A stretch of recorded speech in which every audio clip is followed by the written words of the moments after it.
Have you ever wondered why some lights fade after one brilliant night, while others become constellations that guide generations? Chosen ones. This is the difference between burning for applause and burning for purpose. The meteors may have amazed the sky, but the constellations remained. Their light endures because they learned the secret of continuity, the sacred rhythm between divine fire and steady form. You are luminous now, yes, but heaven's plan for you was never just to make you spectacular. It was to make you sustainable. God does not build meteors. He builds lighthouses. Heaven's agenda for you is not a single night of wonder. It is a lifetime of navigation. The miracle is not that you once blazed, but that you learned to carry steady fire through the years without losing yourself to the wind. Continuity is the unseen craft that turns moments of divine voltage into years of grounded influence. It is how presence becomes legacy. It is not glamorous, but it is holy.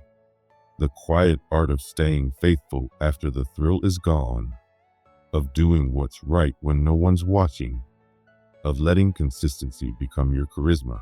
Continuity is precision wrapped in grace. It teaches you to repeat goodness without suffocating it, to remain tender while becoming firm, to stay creative without chasing chaos. If refinement taught you to discern your yes and no, continuity now teaches you how to keep repeating them until they become instinct. It trains your soul to remain centered through the shifting winds of praise and pain. Begin then with keel and sail. Your high energy is the wind, generous, wild, alive. But your keel, that sacred balance beneath, is what keeps your vessel from capsizing when emotion arrives sideways. Some days the wind will be romance, some days ambition, some days grief pretending to be fuel. Without a keel, each feeling will dictate your direction. With it, each feeling will serve it. The keel is your devotion, your structure, your discipline. It is the quiet rituals that keep you sane when storms flirt with your joy. Continuity does not seek new wind every day. It simply keeps the keel deep when the weather changes. Your non-negotiables are holy. The hour where prayer claims you before plans do. The Sabbath that remains closed even when opportunity knocks. The counsel you listen to when your brilliance tempts you to skip humility. Continuity is not about chasing movement. It's about protecting meaning. It's the sacred rebellion of staying anchored in a world that worships acceleration. And the engine room of continuity is language. What you say repeatedly becomes law to your nervous system. Your phrases are rails. They guide you when passion cools and fatigue knocks. Forge words that keep your life aligned even when your emotions wander. In your work, clarity early is kindness later. In your friendships, truth without theater. In your love, consent is the climate, not a clause. In your own soul, slow is not failure. These are not slogans. They are anchors. They protect you from drift before storms demand repair. You will know they are working when others quote your words back to you on your weary days. And instead of pride, you feel peace. Charisma wins moments, but structure keeps promises. Draft rhythms that do not rely on adrenaline. Start meetings on time because time is honest. Write decisions down because memory edits for drama. Schedule feedback because courage shouldn't have to chase you. Celebrate the invisible labor because where only sprinters are praised, the culture decays. Put these in place now, when your voltage can still fund the friction of change. Later, you will thank this month's self for giving your future predictability. Continuity is also an economy. Energy compounds where consistency lives. 10 minutes of gentle accountability each week saves 10 hours of chaos each quarter. One honest conversation at the start of a partnership can prevent a public unraveling years later.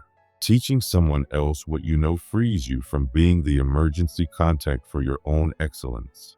Think like a farmer. Plant hedges before erosion. Install irrigation while the sky is still generous. Strength becomes prosperity when it funds prevention, not recovery. Legacy needs apprentices, not spectators. Invite men into your ordinary, not just your exceptional. Let them see you end a day without draining it for praise. Speak truth without weaponizing honesty. Laugh without collateral damage. Change your mind when wisdom improves your sight. Show repentance through verbs, not performances. Show how real power dresses itself in approachability, not armor. Continuity is how character reproduces itself without cloning personality. And continuity must learn how to end. You cannot cling to what heaven has already completed.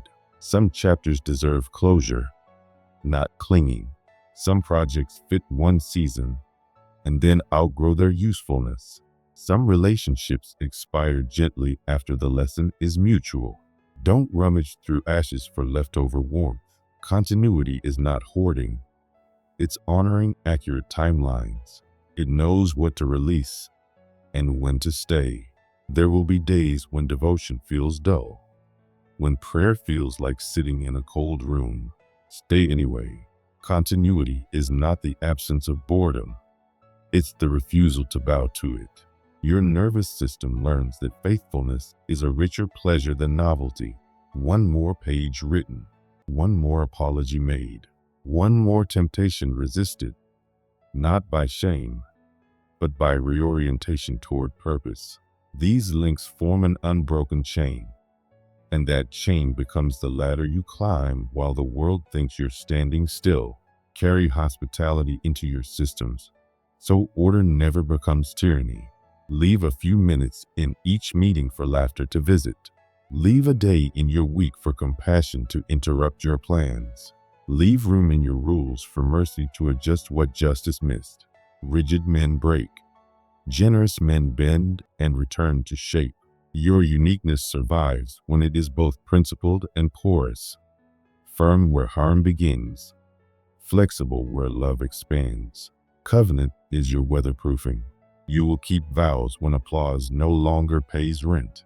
You will hold your tongue when exposure would feel more dramatic. You will notice the quiet ones who keep the world from collapsing.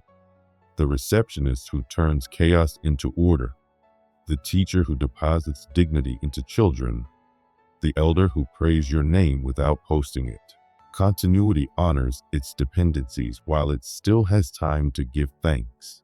When the calendar turns and the month becomes memory, do not chase yesterday's voltage. Harvest it. Turn energy into systems, applause into discipline, charisma into structure. Plant orchards you may never sit under. Write letters to men you haven't met through the mentors you train. God made you unique not to make you rare, but to make you responsible. The miracle is not that you shined for a season. It's that you learned how to keep steady fire for decades. So keep your keel in the water, chosen one. Let your sails love the wind. Keep your mantra near your lips, your schedule near your heart, your apprentices close enough to see your seams, and your source closer still. And if anyone asks how you stayed yourself long after the spotlight moved on, you'll tell them the simplest truth. I refused to be a meteor.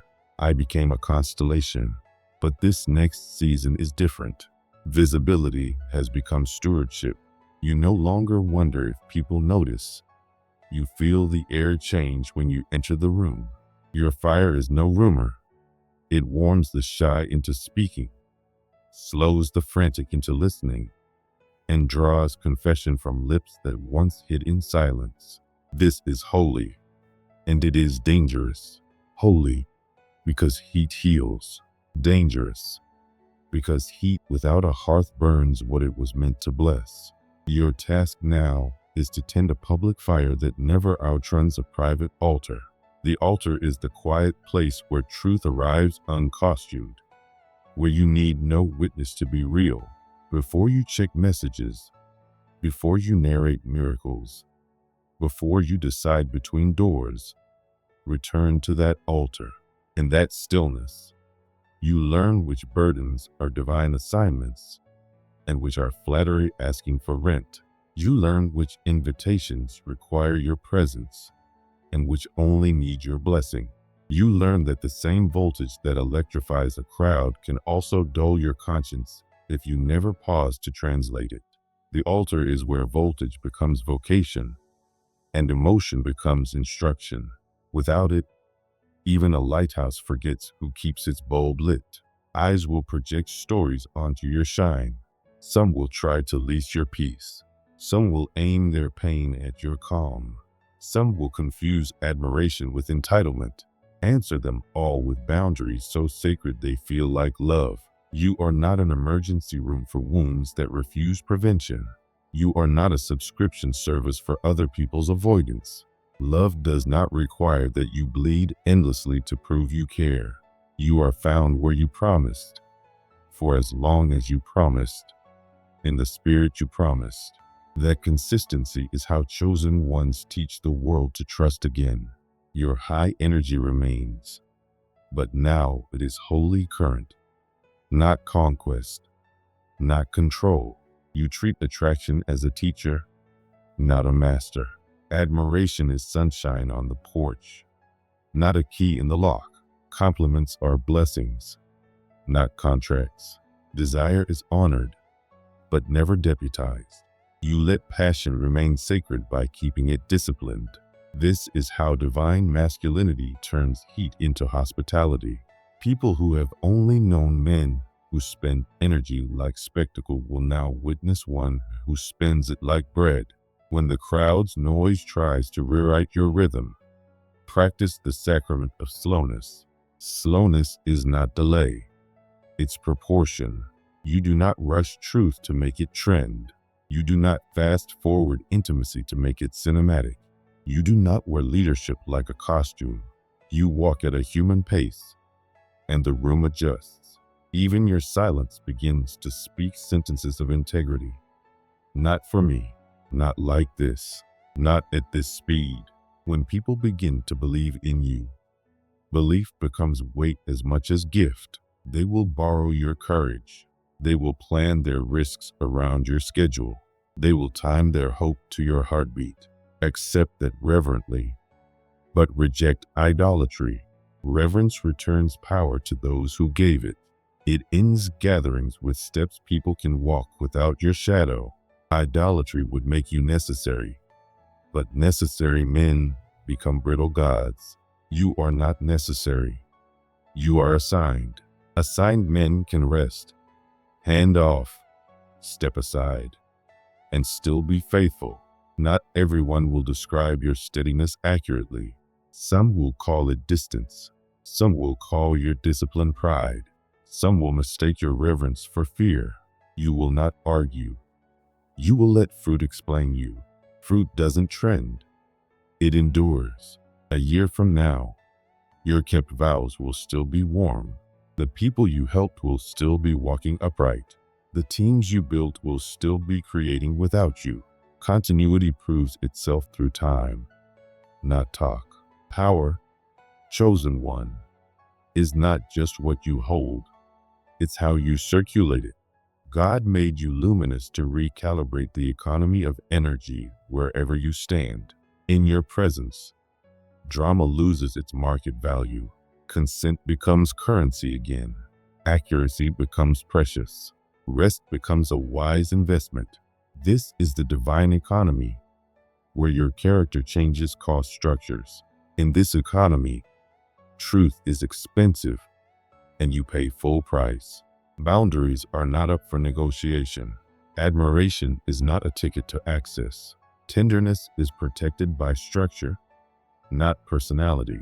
People learn, through you, that worth is not bargained for, it is honored. You spend your energy on perseverance when the applause fades, on craftsmanship when no one's watching, on gentleness that prevents strength from bruising the very people it's meant to lift. You do not hoard energy to feel rich. You invest it where it multiplies as peace. Every economy needs rules. Yours are sacred. No success that requires exhaustion as proof of passion. No admiration that trades for access. No secrecy that hides from accountability. No gift that buys the right to harm. No deal that demands you shrink your soul to fit the stage. These laws will cost you applause but pay you peace. And peace is wealth that compounds forever.